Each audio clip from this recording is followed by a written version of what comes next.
Bonsoir, Xavier Boquet. Je vais traiter pour vous d'un sujet pour le moins fréquent à l'heure actuelle. Il s'agit du conflit conjugal. Un jour, on va en arriver au projet d'enfant. Et là, période de grossesse qui se passe plus ou moins bien, où la sexualité trinque plus ou moins bien, le garçon réagit plus ou moins bien parce qu'il ne comprend pas très bien ce qui se passe. Il ne vit pas forcément très bien. Que tout d'un coup, sa femme puisse ressembler un petit peu à un dindon. Certains diront, oh là là, quel terme horrible, mais il y a une maman qui enfante et c'est magnifique. Tout dépend de la vision de l'homme, mais autant s'y préparer. Et puis arrive l'enfant. Normalement, c'est une grande joie, c'est un moment magnifique, mais qui peut être très difficile, en tout cas pour la maman, éventuellement pour le papa, mais certainement pour la maman. C'est un moment où la maman se sent complètement perdue avec cet enfant.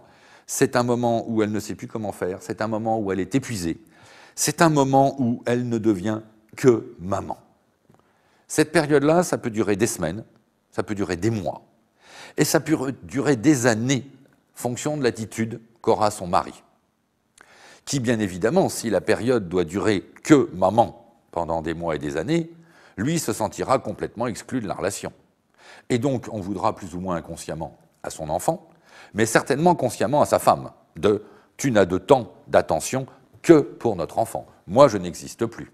Ah, j'oubliais de dire, dans cette période, évidemment, les relations sexuelles, une fois par mois, hein, dans le meilleur des cas. Et ça y est, nous sommes dans un gros conflit de couple, parce qu'il n'y a plus de sexualité, il n'y a plus de communication, il n'y a plus de relations, il n'y a plus de grands bons moments à deux. Parce que d'abord, nous ne sommes plus deux, nous sommes trois. Le conflit conjugal est en train de se mettre en place.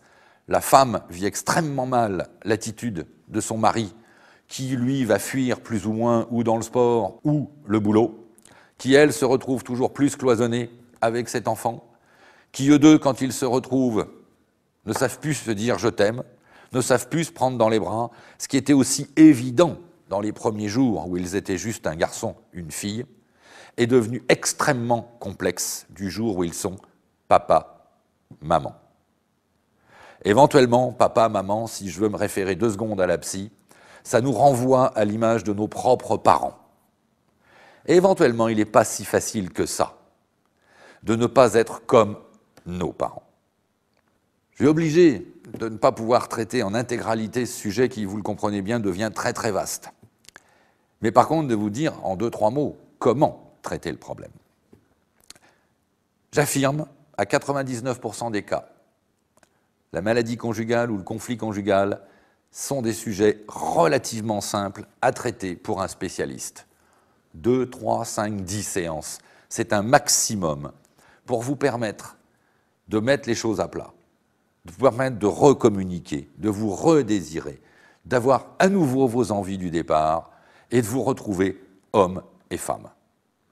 Malheureusement, vous avez très très peu de chances d'y parvenir seul, sans aucune aide extérieure, parce que vous êtes dans un conflit, parce que vous vous en voulez, parce que vous ne parvenez plus à communiquer. Donc si j'ai vraiment un conseil à vous donner, consultez un spécialiste du couple, ne serait-ce qu'une fois, pour vous permettre de démystifier ce qui est en train de se mettre en place. Pour d'autres infos, vous pouvez me rencontrer, consulter mon site sexologue-france.fr. À bientôt.